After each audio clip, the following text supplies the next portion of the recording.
We were kids, probably 6, 7, 8 years old. Mom and Dad would take all of us out there, and my brothers and I, and some of the rides were the tilt-a-whirl, the calypso. The calypso had 4 arms and then 4 chairs on each arm, and it spun round, and I would always manage to get my baby brother in the corner. We'd kind of smash him the whole time. It was a lot of fun. We always went in the summer right after vacation Bible school on the Fridays, and we'd rent the whole park, which I thought was pretty exciting. Right when you came in, there was a big picnic area where we'd all bring our food out and just eat, but I couldn't really eat much because I'd want to ride the rides fast.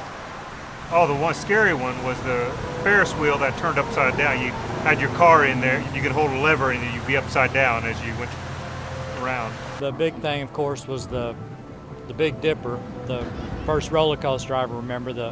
So it's going the wooden roller coaster and the chain clack, clack, clack as you're climbing up to the top, and get to the top and then off to the races. I enjoyed the Big Dipper at Spring Lake. Yeah. And walking up there and being there all day long. I remember it seems like we had to pay 35 cents to get on, but if you stayed on, it only cost you $0.25 to ride it the second time. And then if he had a lot of people, then he'd forget to collect from the ones that stayed on, so we'd just ride until he caught us.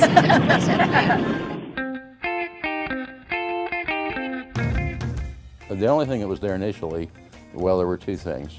There was a place to swim, and there was a ballroom. In fact, its earliest advertisements came from that aspect of it. I remember taking swimming lessons at Spring Lake, and they didn't just teach your lessons. We had synchronized swimming, and then we had a program. I remember how much fun that was. Spend the whole day with our baby oil and iodine. Right, yes. And when we'd swim all day, then we'd jump in our car, this is when I was in high school, and run to the Orange Julius stand that was at 23rd, almost a Penn, and have Orange Julius and ham sandwiches. After integration came and was forced, they closed the pool and made it a sea aquarium with porpoises and things like that. And then it lasted for a couple of years. Spring Lake always, for as long as I'm aware, had an Easter Sunday egg hunt for kids for free. And so they came. And that was true after its integration period. And it looked like kids were having a lot of fun, and according to the pictures that I've seen, some of which are in the book. That night, on that Easter Sunday of 1971, a rumor started around the park that a young black person had thrown a white person off of the Big Dipper and fell to his death. It was false altogether, but the rumor spread quickly, and before you knew it, there was pretty much a full-fledged riot going on. After that, people who had thought that it was a safe and family fun place to go to started being more reluctant to come, and it started its decline at that time.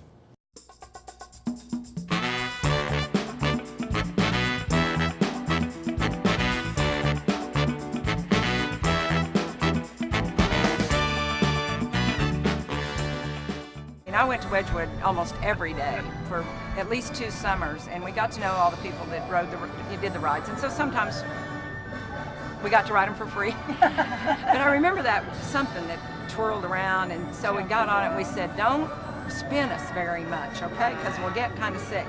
And they just spun us till you just didn't feel good the rest of the day. I guess my favorite would have been the roller coaster, which was called the Tornado.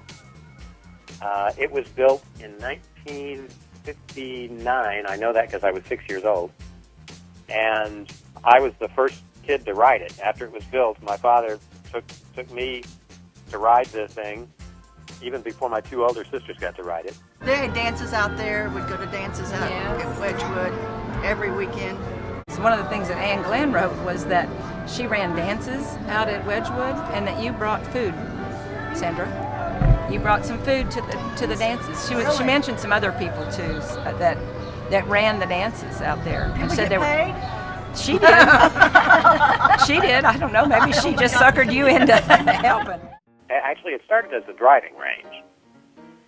My father, Maurice Woods, was a professional golfer. And when he had a family, he retired from the golf tour and opened a driving range in Oklahoma City where he was giving golf lessons. And then that kind of expanded. He added originally just a couple of rides, a kiddie merry-go-round and some other kind of ride, to keep the kids occupied while Dad was, taking his golf lessons. And then the rides proved very popular and began to sort of eclipse the golf lessons. And so more rides were added, but again, all very small kiddie rides. And this was, I think it was on May Avenue somewhere, but I'm not sure about that. And this property out on the Northwest Highway became available at the time, in 1958.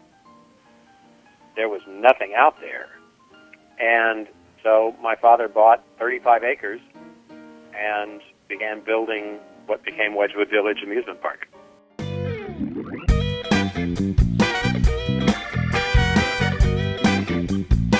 In 1961 or 62, the summer of those years, I can't remember which year, but the Beach Boys came out to perform at Wedgewood. At that time, they were just getting started, so they didn't have a big group of fans following them around. We were out there, my friends and I, and we ended up sitting at a table with them in the restaurant, and we were just talking and acting silly and Googling over them, and I got up to go say something to a friend at the end of the table. When I came back, my best friend Sandra pulled the chair out from under me, and I fell flat on my behind, and everybody got a good laugh out of it. I even laugh, and I still am. It's a great memory. She still remembers it. That's what gets me. So it would be a wild atmosphere because, people would come by the thousands to pack in and hear these concerts, and it was mostly just standing. There wasn't seating, so people would stand and listen to these concerts. There were lots of big names. We had the Kingsmen when they were big. Their big hit was Louie Louie. And we had the Who, Herman's Hermits when they were very hot. And because my father owned the park, I was very fortunate to be able to meet all of them.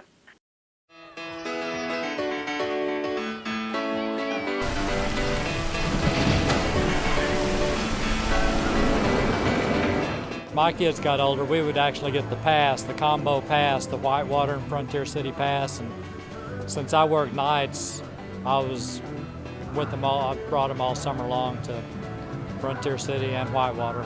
I took my youngest son to Frontier City. He was probably 10, so this would have been about 1988. And we rode the ship, and we were at the end of it, and it went this way and then this way, and as soon as we got off, he lost his lunch. He's in his 30s now, he still remembers that ship. We came here at least once a year growing up with my family, and when I was about 8 years old, I remember coming to a gunfight show and watching that show very vividly. Actually, some of the memories, some of the words and the patter, if you will, of that show. And one day after I started working here in 1991, I was up at the front gate and they had some old photos of the park. And I was kind of reminiscing of, what the park looked like when I was a kid, a few years before that, what the park looked like. And lo and behold, I look at the picture of the gunfight show, and there I am standing as an 8-year-old boy in the bottom right-hand corner of that photo. Frontier City opened in 1958. It was the mastermind of a gentleman named Jimmy Burge. He grew up in Oklahoma, worked at a movie theater at the age of 10. Later he moved to Hollywood, was an MGM publicist for Joan Crawford. He was asked to come back in 1957 to head up the state's semi-centennial celebration that fall, and part of his work that he did was he put together a recreation of a 1907 boomtown at the state fair. Well, when the state fair was over, he looked around at all these wonderful buildings, and Russell Pearson, who helped design that boomtown exhibit, they put their heads together and decided, let's create a permanent Western boom town. They bought 50 acres here on the west side of what was Route 66. They built a gunfight corral and a few other, there were 6 rides at the time when they opened. They had their own zip code. They had their own mayor. They had their own marshal. They had a city council. They had their own fire department. It was really a little mini city in and of itself. I had a friend of a friend who got me connected, said they were looking for a marshal. They haven't had a marshal here in many, many years, and they want to start getting back more Western things, and they said that I'd probably be a good marshal, and here's my office. Duties as a marshal is to patrol Frontier City, make sure everything's going all right. I deputize a lot of the kids with these little deputy badges. Here we stick them on the kids, and they're deputies to show them the clues. We have clues about Arkansas Tom, and to keep their eye out for them. I break up train robberies. There's a lot of train robberies. I go in the saloon and participate in some of the saloon shows. Most every kid that I ask wants to be deputized. Some of them say no. And maybe they think they're too old or something, but 95% of them love it and want to. Of course, everybody wants to know if my gun is real. They think everything about me is fake. Of course, those are kids. They're naturally thinking everything's fake, so I have to show them. I even pull on my mustache to show them how real that is.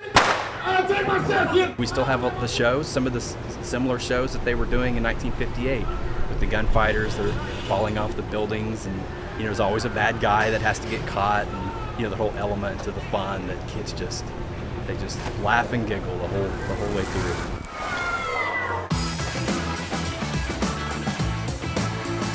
We have 32 rides, all of them for different age groups and for the whole family.